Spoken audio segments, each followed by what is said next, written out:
Hello student, we are going to learn lesson look, listen and say. म्हणजेच पहा, ऐका आणि सांगा. Look at the picture and tell. चित्राकडे पहा व सांगा. तर सुरुवातीला बी हे अल्फाबेट दिलेला आहे. बी पासून सुरुवात होणारे शब्द आता आपण पाहणार आहोत. बी चा आवाज आहे ब. B for ball. B for bat. B for bag. B for boy. त्यानंतर पुढील अल्फाबेट आहे C. C चा आवाज आहे क.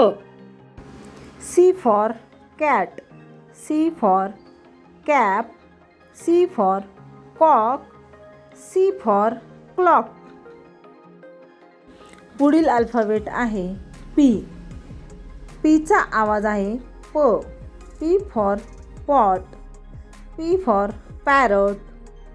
P for pan. P for pond. पुढील अल्फाबेट आहे T. T चा आवाज आहे ट. T for top. T for top. T for tap. T for tank. Thank you.